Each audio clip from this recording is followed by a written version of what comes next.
Bueno, en el día de hoy les traigo la información referente a la misión médica.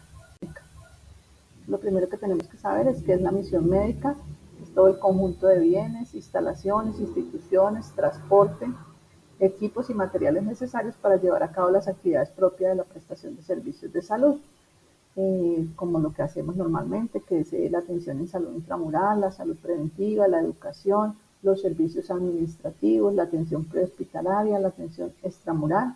Pues todo esto está cobijado en el marco pues, de lo que es la misión médica. Eh, tenemos que tener en cuenta que la infraestructura, el personal, todo equipo, todo esto hace parte de lo que vamos a llamar misión médica. Tenemos varias normas relacionadas con la misión médica, como los convenios de Ginebra de 1949, protocolos adicionales a la misión médica de 1977 y normas del derecho internacional humanitario, que en lo que nos van a referir es la protección al personal que presta los servicios de salud y a los heridos, enfermos de diferentes pues, hechos de violencia. En Colombia tenemos unas normas, que es el artículo 19 de la Ley 418 de 1997, que a su vez fue modificado por el artículo 10 de la Ley 782 de 2002.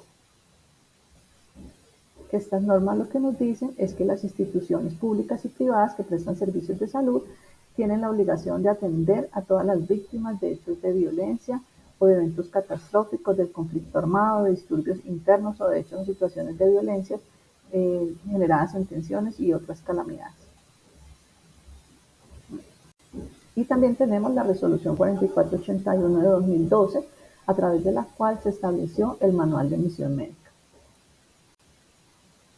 En este manual de misión médica vamos a encontrar cuáles son los derechos que tenemos como personal sanitario. Algunos de ellos son a ser respetado y protegido, a no ser atacado, acceder y prestar la atención sanitaria, a tener los medios necesarios para la atención del paciente, a no ser sancionado o castigado por ejercer una actividad médica, a no ser obligado a actuar en contra de los principios de la ética médica, a que se respete la reserva del secreto profesional y a identificarse. Asimismo, se establecen los deberes que tenemos como personal sanitario. Entonces, tenemos el deber de atender humanamente a todas las víctimas sin distinción alguna, determinando prioridad en la atención únicamente en base con criterios médicos, nuestros criterios de triage, a prestar asistencia humanitaria, recoger, asistir y buscar a heridos enfermos, respetar y proteger a las víctimas de los conflictos armados y otras situaciones de violencia, evitar comentarios, abstenerse de participar en actos hostiles y en otras situaciones de violencia que interfieran en el ejercicio de la misión médica o afecten la seguridad pública, deber de respetar y mantener el secreto profesional y actuar siempre de acuerdo con los principios éticos de nuestra profesión. Aportar siempre nuestros documentos personales de identificación y presentarnos ante las autoridades de la fuerza pública. Tenemos el deber de no discriminar a ninguna de las personas que atendemos, a dar prioridad en la asistencia con base siempre al criterio médico. Tenemos el deber de la solidaridad, no debemos abandonar heridos y enfermos, debemos abstenernos de dar uso indebido del emblema de misión médica y facilitar a la pública la revisión o registro de los medios de transporte y de los equipamientos en las vías públicas y puestos de control o retenes. También nos trae la definición de la infracción médica. La infracción a la misión médica es una conducta que por acción u omisión afecta a los componentes y actividades de la misión médica y a los beneficiarios directos de la misma, pacientes o comunidades, y que se relaciona con situaciones de orden público y respetando uno o varios de los deberes o derechos mencionados en los fundamentos legales y los casos evaluados. Entonces tenemos como ejemplos de infracciones a la misión médica el grupo de infracciones contra la vida y la integridad, como el homicidio, la desaparición forzada, las lesiones personales, las amenazas, el desplazamiento forzado, el secuestro y la toma de rehenes y la tortura. Infracciones contra la infraestructura también son determinadas como infracciones a la misión médica, como ataques contra medios de transporte sanitario, contra las ambulancias, ataques contra las unidades sanitarias, nuestra infraestructura, utilización de medios de transporte sanitarios para actos hostiles al margen de sus tareas humanitarias, utilización de los medios de las unidades sanitarias para actos hostiles al margen de las tareas humanitarias.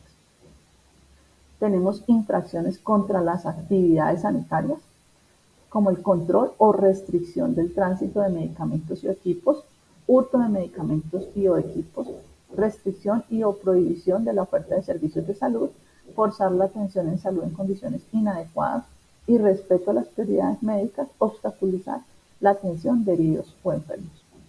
Tenemos actos de perfidia, tales como simular la condición de persona protegida, simular la incapacidad por heridas o enfermedad, la tenencia de un estatuto de protección mediante el uso de signos de protección como la Cruz Roja, las banderas de las Naciones Unidas o de otros organismos. Entonces, todos estos actos de simular estas condiciones se consideran actos de perfidia.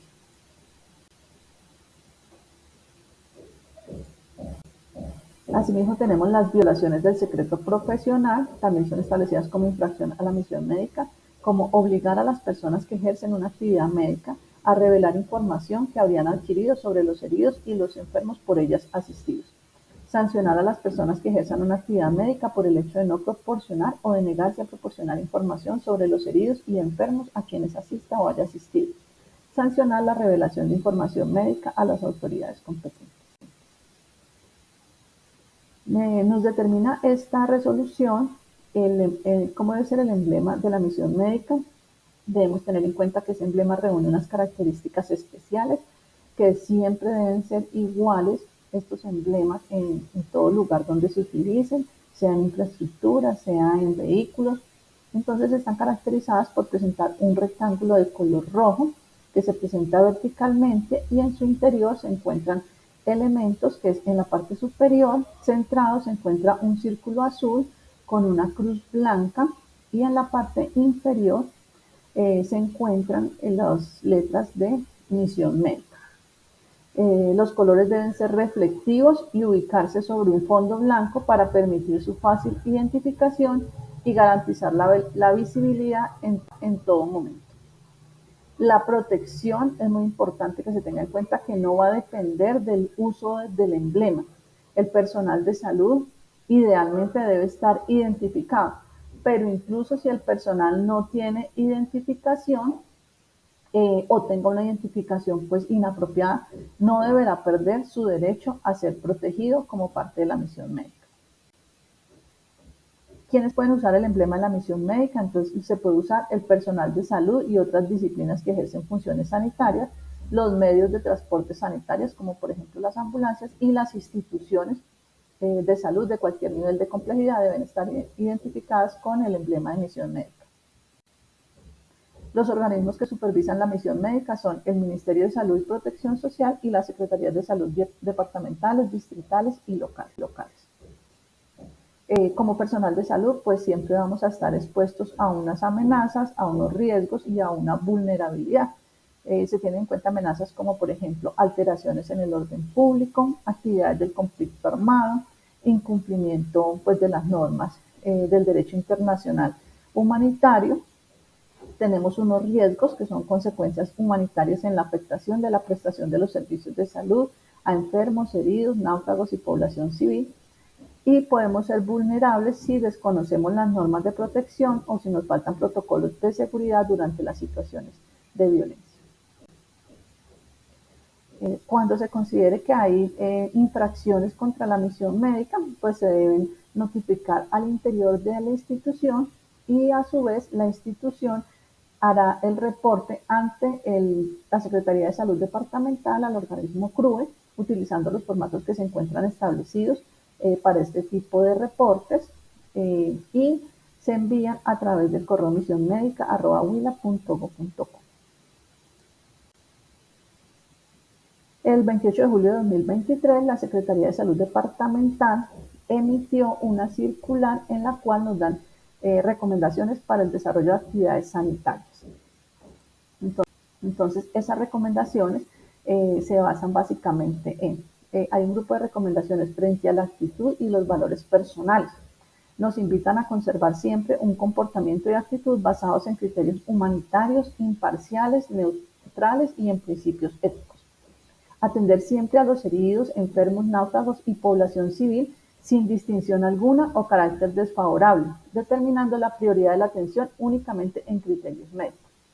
Tener una actitud responsable, autocontrol y capacidad para evaluar una situación en momentos críticos. Deberá contar con la habilidad para sopesar el peligro y el riesgo y saberlo evaluar de manera objetiva.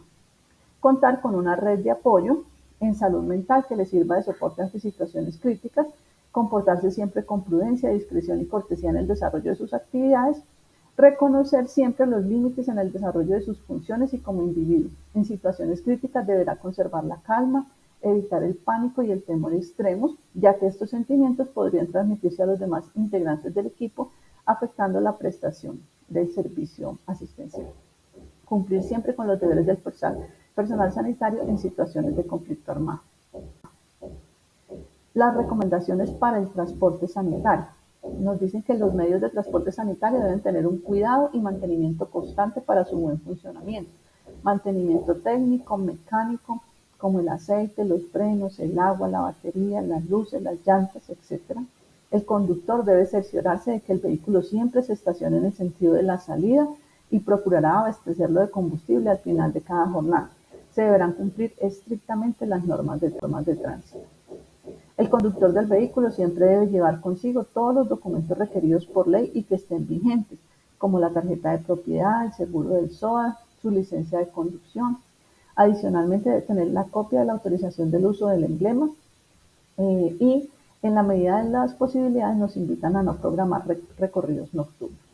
En caso de urgencia médica en la que se requiera un desplazamiento nocturno del vehículo, se deberán llevar encendidas todas las luces del vehículo, tanto las internas como las externas.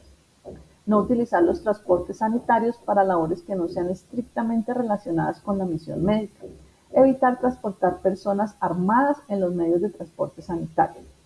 Ante la inminencia de un control sobre la ruta de cualquiera de las partes en conflicto, se deberá disminuir su velocidad al fin de poder detenerse a la más mínima señal de paro. El conductor y sus acompañantes deberán presentar una actitud serena, tranquila, manteniendo la calma, manteniendo las manos visibles. En caso de portar lentes oscuros, retirarlos, presentar la tarjeta de identidad de misión médica de todos los miembros del equipo, nunca oponerse a una requisa del vehículo, para retirarse el cinturón de seguridad, realizarlo lentamente indicándolo a quien lo solicite. No se podrá transportar o transmitir correos, sobres, mensajes escritos o mercancías de y para terceros fuera del contexto de la misión médica. Se prohíbe transportar personal diferente al encargado de las actividades sanitarias. El personal de salud se mostrará particularmente prudente en presencia de vehículos o caravanas militares. Antes de adelantar dichos vehículos, preguntará sobre los motivos de la detención y se puede proseguir. Si se le solicita esperar antes de seguir o si no le parece conveniente continuar, dado el caso, esperará a prudente distancia, velando porque esto se mantenga, o de lo contrario, se regresará al centro asistencial. Vienen luego las recomendaciones para las comunicaciones. Se deberá contar con un medio de comunicación permanente, radio, celular, o identificar lugares desde donde se pueda realizar la comunicación, que permitan al personal sanitario reportar sus actividades. En todo desplazamiento deberá mantenerse una comunicación constante con una central, que para nuestro caso es el CRUE departamental, mediante la cual se informa el momento de salida, de llegada al destino, así como cualquier eventualidad durante su recorrido, según el tiempo de desplazamiento y si las condiciones lo permiten. Las comunicaciones se limitarán a indicar la posición, a señalar si el trabajo se lleva a cabo normalmente y a precisar el momento del reporte siguiente. No se podrá intercambiar ninguna comunicación personal que no esté relacionada con la salida. Se recomienda no transmitir por radio, teléfono, información que pueda considerarse confidencial sobre la condición del paciente, las personas que lo entregaran al personal médico y o los familiares o acompañantes. Evitar la utilización de códigos, señales o claves en las comunicaciones, usar el lenguaje español de manera clara. Por último, vienen las recomendaciones para actividades extramurales. Cuando salgamos a cualquier actividad extramural debemos tener en cuenta que el primer paso consiste en analizar y evaluar la información disponible, la situación local y regional, la necesidad en salud, las condiciones logísticas, las condiciones de seguridad, los recursos humanos y logísticos disponibles, los contactos con otras entidades. Tener presente las condiciones de campos minados si se encuentran en la zona o zonas con riesgos de minas y munición sin estallar. Siempre se procurará averiguar las condiciones de seguridad con las autoridades locales, en nuestro caso con el CRUE departamental, con la Cruz Roja, con las organizaciones locales, prensa y medios masivos.